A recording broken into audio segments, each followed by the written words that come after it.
Hello friends, स्वागत है आपका मेरे YouTube चैनल हिंदी कानूनी जानकारी में। आज हम बात करेंगे सीआरपीसी की धारा 195 के बारे में। यदि आप सीआरपीसी से रिलेटेड पिछली धारा का अध्ययन करना चाहते हैं तो आप यहां पर क्लिक करें। यहां पर क्लिक करेंगे तो यहां से आपको पिछली धारा का वीडियो मिल जाएगा। हम बात करते हैं सीआरपीसी की धारा 195 के बारे में। ये कहती है, क्या कहती है ये, कि लोक न्याय के विरुद्ध अपराधों के लिए और साक्ष्य में दिए गए दस्तावेजों से संबंधित अपराधों के लिए लोक सेवकों के विधि पूर्ण प्राधिकार के अवमान के लिए अभियोजन। अब यदि इतनी शुद्ध लैंग्वेज देखेंगे तो कहाँ समझ में आने वाली है। सिंपल और साधारण लैंग्वेज ही समझ में आती है अपने को। तो साधारण लैंग्वेज में यदि ये समझें तो यहाँ पर ये है कि यदि कोई सरकारी कर्मचारी न्यायालय में कार्रवाई करना चाहे तो उसके लिए ये बता दिया कि आईपीसी की कुछ धाराएं हैं ऐसी जो ये बताती हैं कि इसमें लोक सेवक यानी कि सरकारी कर्मचारी न्यायालय में जो है परिवाद दायर कर सकता है, प्रकरण लगा सकता है। इसी प्रकार से पॉइंट नंबर 2 में ये भी बता दिया गया कि न्यायालय के विरुद्ध, न्यायालय में ही कोई ऐसा हुआ है, न्यायालय में किसी ने गलत साक्ष्य दे दी है, झूठी साक्ष्य दे दी है, तो ऐसे समय में न्यायालय भी कार्रवाई कर सकता है। न्यायालय क्या कार्रवाई कर सकता है? न्यायालय उस व्यक्ति पर प्रकरण दर्ज कर सकता है। तो यहां पर प्रक्रियाएं बताई जा रही हैं। वैसे भी ये दंड प्रक्रिया संहिता है, तो दंड प्रक्रिया संहिता में यही तो बताया जा रहा है कि क्या प्रक्रिया अपनाई जाएगी यदि कुछ ऐसा होता है। तो इसमें ये लिखा हुआ है, क्या लिखा हुआ है कि आईपीसी यानी कि भारतीय दंड संहिता की धारा 172 से लेकर के धारा 188 तक, इसमें क्या दिया गया है? इसमें ये दिया गया है कि यदि कोई लोक सेवक यानी कोई सरकारी कर्मचारी चाहे तो वह न्यायालय में कोर्ट केस फाइल कर सकता है। अब कोर्ट केस फाइल कर सकता है कौन कौन सी धारा बताई गई कि धारा 172 से लेकर धारा 188, इनमें ये दोनों धाराएं भी शामिल हैं, यानी कि 172 भी शामिल है और 188 भी शामिल है। इनके अंतर्गत यदि कोई अपराध, दंडनीय अपराध किया गया है किसी व्यक्ति के द्वारा, तो ऐसे समय में ऐसे अपराध, देखो, या तो ऐसा अपराध किया गया है या ऐसे अपराध का दुष्प्रेरण किया गया है। दुष्प्रेरण समझते हैं आप? अबेटमेंट जिसको कहें, दुष्प्रेरण का मतलब होता है कि किसी ने उसको दुष्प्रेरणा दी है, प्रेरणा दी है, करने के लिए उकसाया है उसको। तो या तो वो अपराध किया गया है या वो अपराध करने के लिए किसी व्यक्ति द्वारा उकसाया गया है या उस अपराध को करने का प्रयत्न किया गया है, उस अपराध को करने की कोशिश की गई है। यदि ये तीन कंडीशन है, या तो अपराध हुआ 172 से 188, आईपीसी की बात हो रही है, आईपीसी की धारा 172 से 188 में यह अपराध किया गया है, अपराध करने की कोशिश की गई है या अपराध करने का दुष्प्रेरण किया गया है, उकसाया गया है, तब ऐसे समय में संज्ञान जो है, न्यायालय कब संज्ञान लेगा इसका? न्यायालय इसमें तब संज्ञान ले सकता है जब, संज्ञान लेने का मतलब प्रकरण में कार्रवाई करना, तो कार्रवाई कब कर सकता है? तब कर सकता है ऐसे समय में कि संबंधित लोक सेवक यानी कि जो सरकारी कर्मचारी है वह उसकी रिपोर्ट दर्ज करवाए, वह उसके बारे में परिवाद कायम करवाए, उसकी शिकायत करे न्यायालय में, तब न्यायालय उसका संज्ञान ले सकता है, अन्यथा न्यायालय संज्ञान नहीं ले सकता। इसमें यह जरूरी है कि धारा 172 से धारा 188 के बीच की जो धाराएं हैं उनमें लोक सेवक यानी कि सरकारी कर्मचारी द्वारा ही न्यायालय में शिकायत की जाए, तब न्यायालय उसका संज्ञान लेगा और तब न्यायालय उस पर प्रकरण चलाएगा।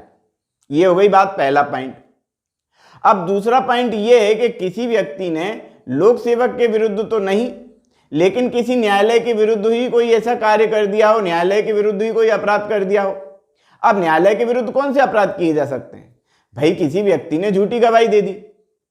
अब झूठी गवाही दे दी तो वो तो न्यायालय के विरुद्ध अपराध हुआ ना। और भी यदि कोई ऐसे कार्य कर दिए तो यहां पर ये बताया पॉइंट नंबर 2 में, पॉइंट नंबर 1 में तो सरकारी कर्मचारी शिकायत करे, तो पॉइंट नंबर 2 में न्यायालय शिकायत करे तो कार्रवाई हो सकती है। तो न्यायालय शिकायत करे तो पॉइंट नंबर 2 में दे दिया कि भारतीय दंड, अब ये देखो मेरी बात सुनो, पॉइंट नंबर 1 में तो क्या बता दिया था कि धारा 172 से 188 वो सरकारी कर्मचारी के लिए हो गई, लेकिन पॉइंट नंबर 2 में भी कुछ धाराएं बताई गई हैं जो न्यायालय के विरुद्ध के अपराध की हैं। तो क्या बताया गया पॉइंट नंबर 2 में कि आईपीसी की धारा 193 से 196, 199, 200, 205 से लगा करके 211 और 288 इन धाराओं से संबंधित यदि कोई अपराध किया गया है किसी व्यक्ति के माध्यम से। अब इन धाराओं में कौन से अपराध हो सकते हैं भैया? इन अपराधों में साक्ष्य से संबंधित, गवाही से संबंधित, झूठी गवाही दे देने से संबंधित, झूठे दस्तावेज प्रस्तुत कर देने से संबंधित कार्रवाइयां होती हैं। अब किसी व्यक्ति ने किसी न्यायालय में झूठा जो है दस्तावेज प्रस्तुत कर दिया, झूठी गवाही दे दी। ऐसे समय में यदि न्यायालय शिकायत करता है तब किसी न्यायालय को यह अधिकार उत्पन्न होता है कि वह उस पर कार्रवाई कर सके। अब न्यायालय की यदि अपन बात करें तो अब आप ये समझ रहे होंगे कि यार न्यायालय जो है उसी न्यायालय में तो कार्रवाई हो जानी चाहिए, उस न्यायालय की शिकायत दूसरे न्यायालय में की जाएगी ना। भैया कैसे की जाएगी? देखो मेरी बात सुनो, न्यायालय कोई एक तरह के नहीं होते, न्यायालय बहुत सारे तरीके के होते हैं। कैसे तरीके के हो सकते हैं? किस प्रकार के न्यायालय हो सकते हैं? देखो सिविल न्यायालय अलग होता है, क्रिमिनल का न्यायालय अलग है, फौजदारी वो क्या बोलते हैं, और इसके अलावा में राजस्व न्यायालय यानी कि रेवेन्यू डिपार्टमेंट अलग है। अब रेवेन्यू डिपार्टमेंट में कौन कौन आ जाते हैं? राजस्व न्यायालय में आ जाएगा तहसीलदार, इसके अलावा नायब तहसीलदार, कलेक्टर और एसडीएम, इनके न्यायालय होते हैं। अब यदि इन न्यायालयों में किसी व्यक्ति ने कोई झूठी गवाही दे दी तब ऐसे समय में न्यायिक मजिस्ट्रेट के समक्ष ये लोग जो है शिकायत कर सकते हैं कि भैया इस व्यक्ति ने झूठी गवाही दी है, या झूठा दस्तावेज पेश किया है, या कूट रचित दस्तावेज हमारे न्यायालय से संबंधित बना लिया। किसी ने तहसीलदार की झूठी सील बना ली और सील लगा दी, तब ऐसे समय में वो न्यायालय जो है कार्रवाई कर सकता है। सिविल न्यायालय में, क्रिमिनल न्यायालय में वह व्यक्ति कार्रवाई कर सकता है। यानी कि केस यदि सिविल प्रकृति का होगा तो सिविल न्यायालय में कार्रवाई हो जाएगी, और यदि वो क्रिमिनल प्रकृति का होगा तो क्रिमिनल न्यायालय में कार्रवाई हो जाएगी। यानी कि जहां पर न्यायालय द्वारा न्यायालय में शिकायत करके, एक न्यायालय द्वारा दूसरे न्यायालय में शिकायत करके यदि कोई कार्रवाई करवाई जाती है तब ऐसे समय में ये कहेंगे कि वहां पर सीआरपीसी की धारा 195 का पॉइंट नंबर 2 लागू होता है। तो सीधे सीधे लैंग्वेज में यदि हम उसको पढ़ लें तो ज्यादा अच्छा रहेगा। क्या लिखा हुआ है पॉइंट नंबर ख में लिखा हुआ है कि भारतीय दंड संहिता की धारा 193 से लेके 196, 199, 200, 205 से 211 और 228 से किन्हीं के अधीन दंडनीय अपराध का या तो अपराध किया गया हो या अपराध का दुष्प्रेरण किया गया हो। इन धाराओं में या तो अपराध किया गया हो या अपराध का दुष्प्रेरण किया गया हो या अपराध करने की कोशिश की गई हो।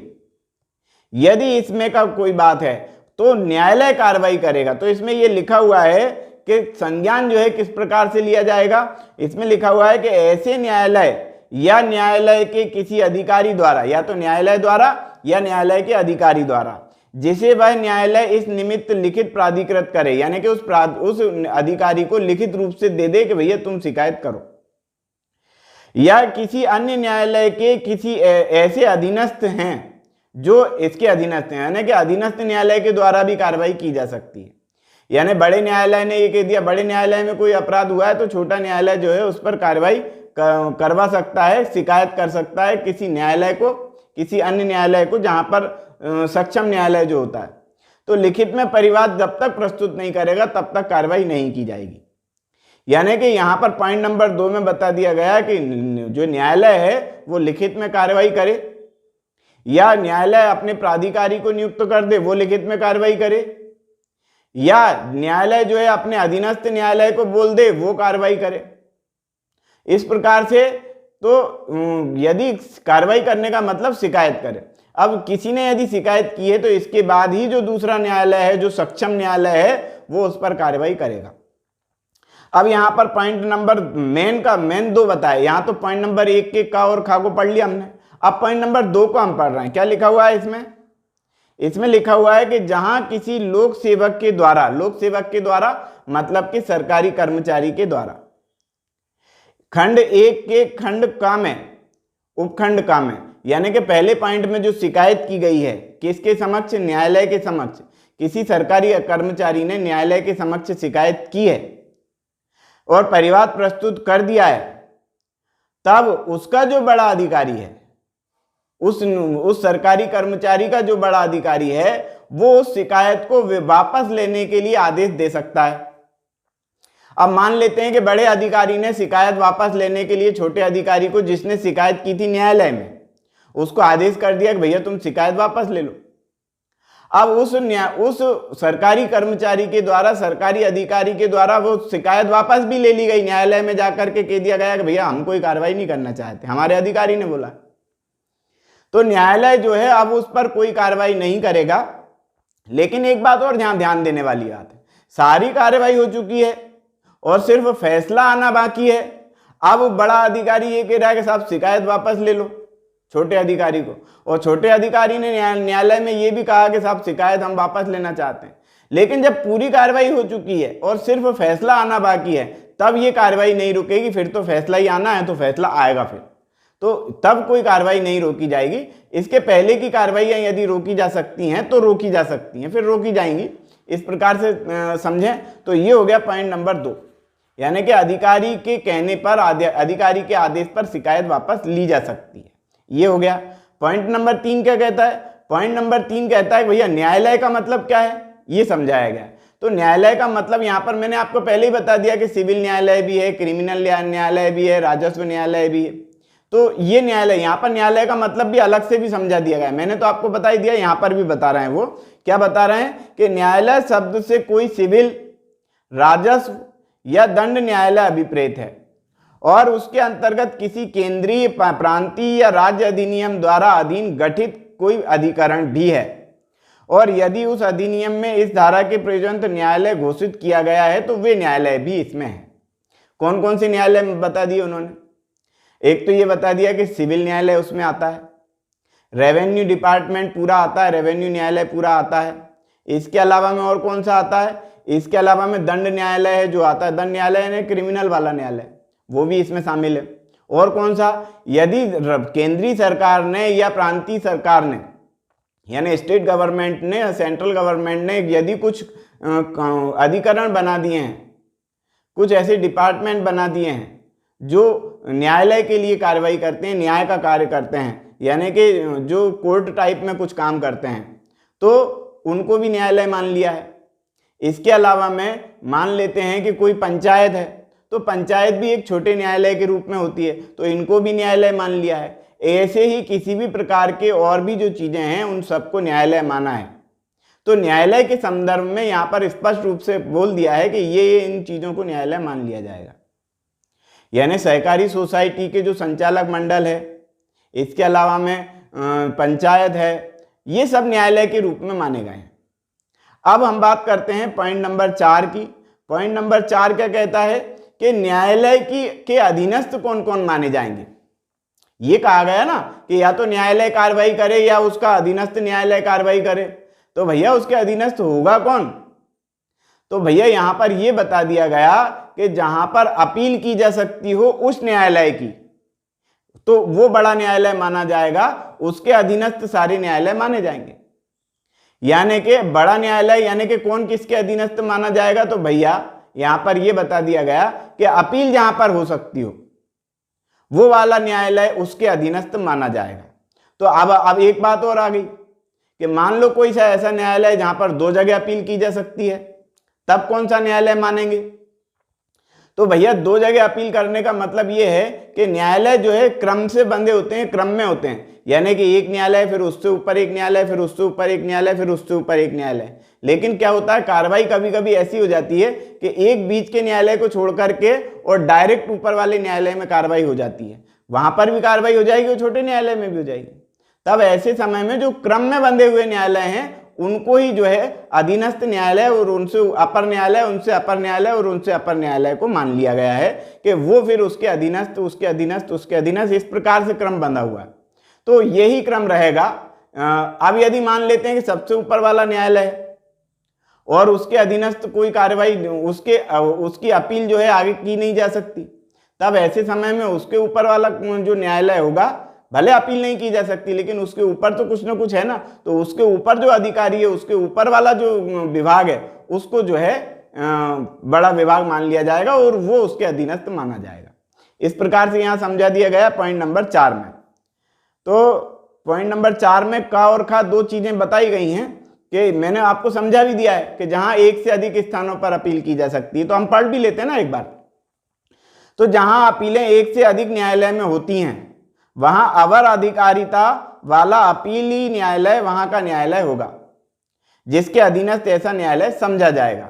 अवर न्यायालय का मतलब होता है कि सिर्फ एक श्रेणी ऊपर जो न्यायालय है उसको अपन जैसे श्रेणी में बता देता है, एक श्रेणी फिर दूसरी फिर उसके ऊपर फिर उसके ऊपर, तो इस प्रकार से समझे तो उसके अपर वाला यानी कि जस्ट थोड़ा सा ऊपर वाला जो न्यायालय है उसको जो है बड़ा न्यायालय मान लिया जाएगा और वो न्यायालय उसके अधीनस्थ मान लिया जाएगा। छोटा न्यायालय बड़ा न्यायालय इस प्रकार से लगा दिया जाएगा।